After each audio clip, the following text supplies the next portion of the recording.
Ô, molecada, uma das coisas que mais diverte o tio Rei, né? E sobretudo isso é muito presente no Twitter, né? Porque o Twitter, ele desperta os demônios das pessoas, né? Assim. Especialmente daquela gente que não tem cara, não tem nome, não tem nada, nem eira, nem beira, né? E geralmente tem 3, 4 seguidores, que é tudo robô, né? Que dá pinta em um monte de lugar na internet por aí, né? É um espetáculo. Esse programa tem gente de verdade só. Ó. Aí o ódio diz assim, o Reinaldo, o que aconteceu com o Reinaldo? Virou comunista. Ou então virou comunista de novo. Ou então lá a múmia, lá de longe, diz, nunca deixou de ser.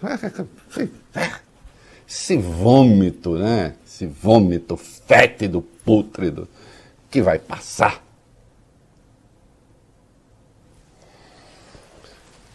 Eu tenho dito aqui desde o começo que para que a economia do Brasil se salve, é preciso seguir as regras sanitárias, incluindo distanciamento social, incluindo restrição à circulação de pessoas e, se for o caso, em situação extrema, é lockdown mesmo, desde que se organizem as condições para isso, para não punir os pobres. Mas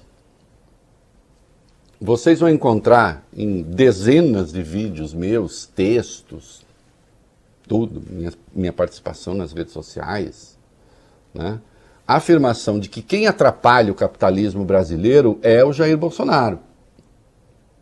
Aliás, falei isso no programa passado, a gente até isolou um videozinho disso. Está circulando bastante aí nas redes. Nós temos o presidente mais anticapitalista da história do Brasil.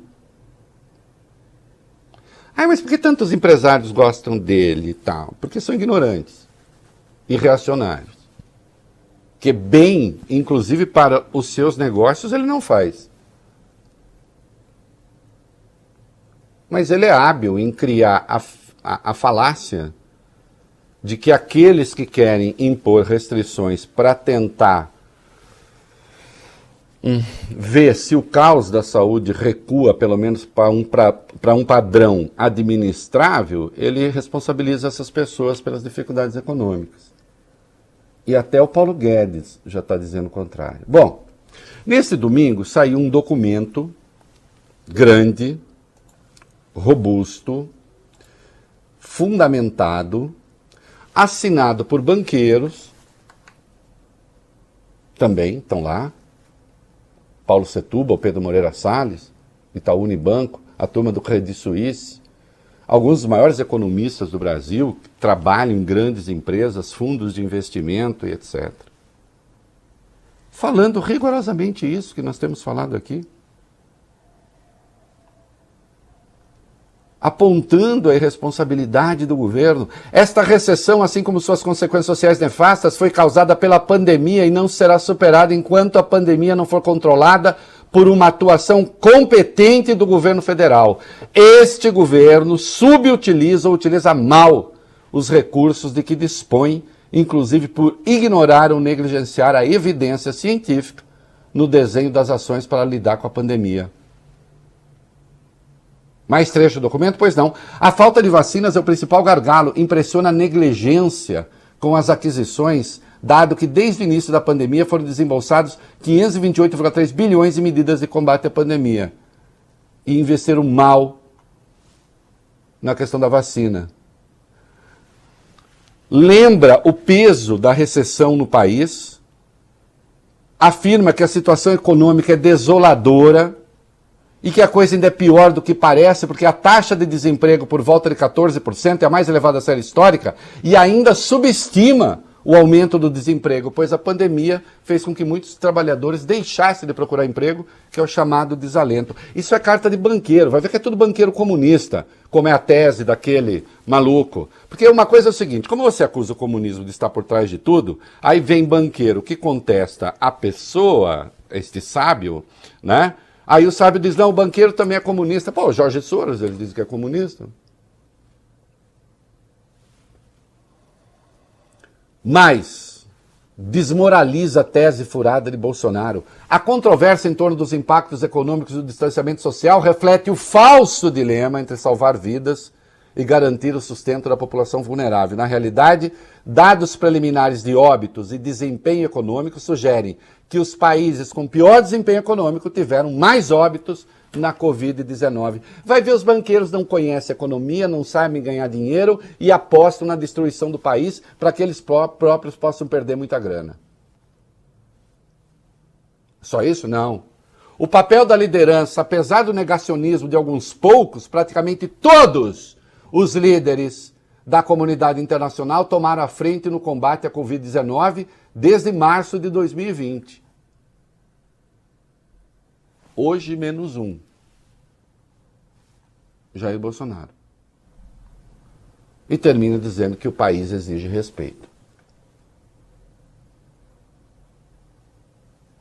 Oh, Reinaldo, agora porque os banqueiros e os economistas das grandes empresas falaram... Não, eu tenho falado isso aqui desde sempre. Eu não sou nem banqueiro, unfortunately, e nem economista de grande empresa.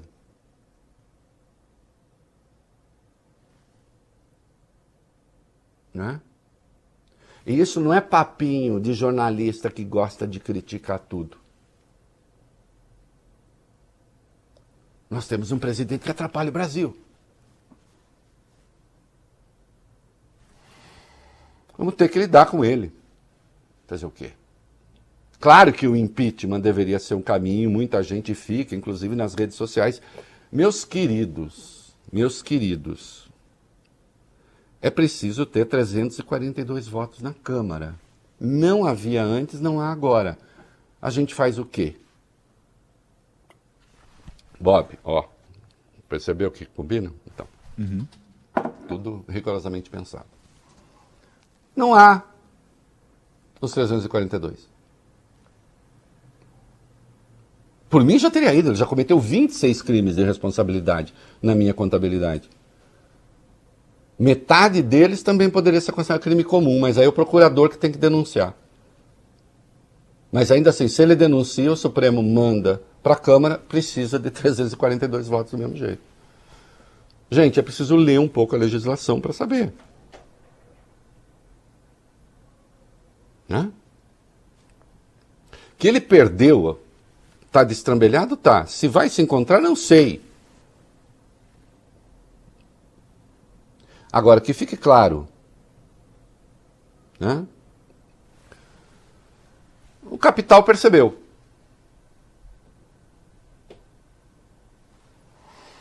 A Arapuca, não estou dizendo que seja o caso desses, né? Mas a Arapuca em que se meteu.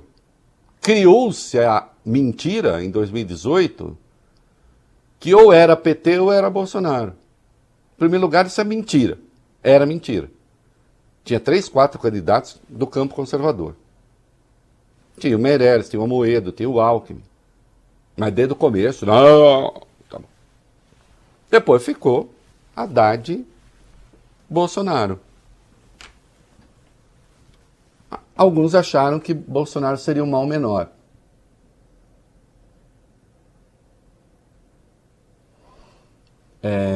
Eu acho que a resposta está dada pelos fatos.